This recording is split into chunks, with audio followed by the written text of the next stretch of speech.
سرکار کی آمد مرحبا، دلدار کی آمد مرحبا۔ اوے بدتی، ادھر آ، بات سن۔ جی بھائی جان۔ عید کی نماز کتنے بجے پڑھنے جا رہا ہے تو؟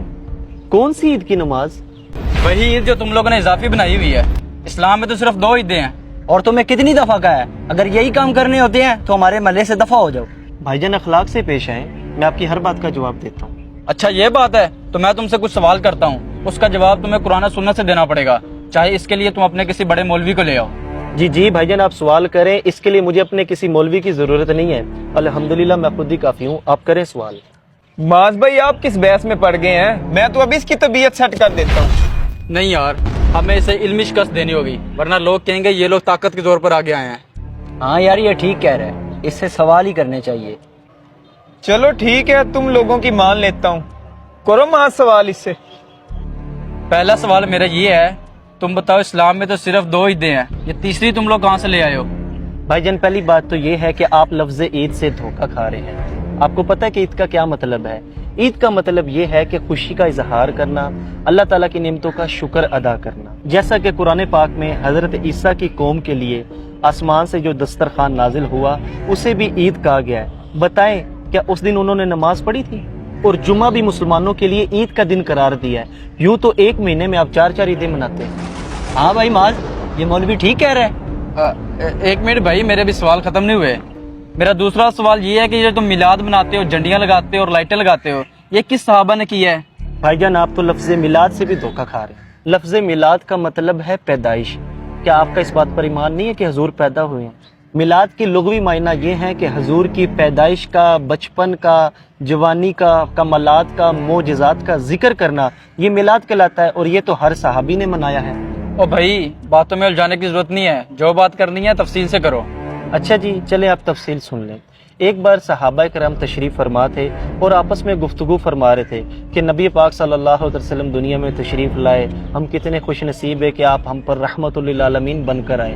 اتنے میں نبی پاک صلی اللہ تعالیٰ علیہ وسلم تشریف لائے اور آپ صلی اللہ تعالی وسلم نے فرمایا کہ تم لوگوں کا یہ بیٹھنے کا کیا مقصد ہے، کیا گفتگو کر رہے ہو؟ تو صحابہ نے کہا یا رسول اللہ ہم تو صرف یہی باتیں کر رہے ہیں کہ آپ تشریف لائے، ہم لوگ کتنے خوش نصیب ہیں، آپ کی تشریف آوری ہوئی، آپ رحمت للعالمین بن کر آئے ہمارے لیے۔ تو نبی پاک صلی اللہ علیہ وسلم نے فرمایا کیا تم اس بات پر قسم دے سکتے ہو؟ تو صحابہ کرام نے فرمایا یا رسول اللہ ہم قسم دے سکتے ہیں، ہمارا بیٹھنے کا صرف یہی مقصد تھا۔ تو نبی پاک صلی اللہ علیہ وسلم نے فرمایا اے صحابہ میں نے تم سے قسم اس لیے نہیں لی کہ مجھے تم پر بھروسہ نہیں ہے، بلکہ اس لیے قسم لی ہے کہ ابھی کچھ دیر پہلے جبرائیل امین تشریف لائے اور انہوں نے آ کر فرمایا کہ یہ جو صحابہ آپ کے گفتگو کر رہے ہیں ان کا یہ انداز رب کو اتنا پسند آیا کہ رب فرشتوں میں فخر محسوس کر رہا ہے۔ آپ مجھے یہ بتائیں یہ جو صحابہ نے حضور کا ذکر کیا اللہ کو اتنا پسند آیا، ہم جو میلاد کی محفل میں حضور کا ذکر کرتے ہیں کیا اللہ کو یہ نہیں پسند آئے گا؟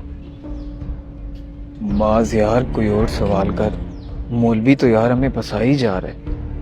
پریشان نہ ہو، اب جو سوال کرنے جا رہا ہوں میں اس کا جواب تو یہ دے ہی نہیں پائے گا کبھی بھی۔ اچھا مولوی، میرا آخری سوال یہ ہے کہ جب دین ایک دفعہ مکمل ہو گیا ہے تو یہ جھنڈیاں لگانا، یہ میلاد بنانا، یہ دین میں اضافہ نہیں ہے؟ او بھائی جان آپ مجھے یہ بتائیں کہ نبی پاک کے دور میں کیا مسجدوں میں محراب ہوتے تھے؟ کیا اذانیں سپیکروں پر دی جاتی تھی؟ کیا قرآن پاک کے حروف کے اوپر زبر زیر پیش تھی؟ کیا بخاری، مسلم، ترمذی، نسائی، ابن ماجہ، ابو داؤد جن کے حوالے ہم بڑے فخر سے دیتے ہیں کیا یہ کتابیں موجود تھیں؟ کیا یہ ساری باتیں دین میں اضافہ ہے؟ نہیں، ہرگز نہیں۔ تو پھر آپ عید میلاد النبی کو اضافہ کیوں کہہ رہے ہیں؟ میرے بھائی اصول یہ ہے کہ جس چیز کا منع نہیں نہ کیا جاتا اسلام میں وہ جائز ہوتی ہے۔ اچھا، جس چیز کا شریعت میں منع نہ ہو تو وہ جائز ہوتا ہے؟ اس طرح کرو پھر تم نماز میں 2 سجدے کی بجائے 3 سجدے کر لیا کرو، کیونکہ بقول آپ کا یہ منع تو نہیں نہ ہے۔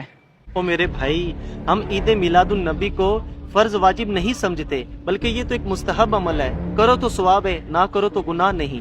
اور بھائی یہ جو آپ کہہ رہے ہیں نا کہ 2 سجدے تو تیسرا کیوں نہیں، اور بھائی وہ تو فرض ہے، میں تو مستحب کی بات کر رہا ہوں۔ اور میرے بھائی یہ جو میلاد کے موقع پر ڈھول بجاتے ہیں، لنگر پھینکتے ہیں، یہ بہت غلط کرتے ہیں، ان کو ایسا نہیں کرنا چاہیے۔ اور آپ نے کچھ پوچھنا مجھ سے؟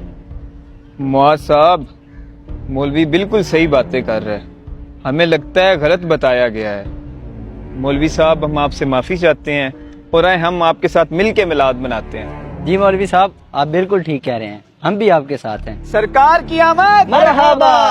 جو لوگ میلاد پر اعتراض کرتے ہیں ان سے سوال یہ ہے کہ یوم صدیق، یوم فاروق اعظم، یوم عثمان غنی یہ کس صحابی نے منایا؟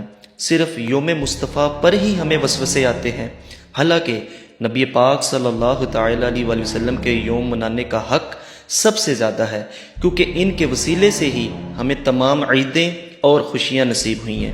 ہم لوگ ختم نبوت کی ریلیاں نکالتے ہیں، ختم بخاری کے جلسے بھی کرتے ہیں، تب ہمیں بدعت یاد نہیں آتی، حالانکہ یہ سب جائز ہے کیونکہ اس کا منع نہیں کیا گیا۔ خدارا یہ نفرتیں ختم کریں اور جان کائنات صلی اللہ تعالیٰ علیہ وآلہ وسلم کا دن خوب جوش و جذبے سے منائیں۔ اگر آپ کو ہمارا میسیج پسند آیا اسے شیئر بھی کیجیے اور ہمیں فالو کرنا مت بھولیے۔ شکریہ۔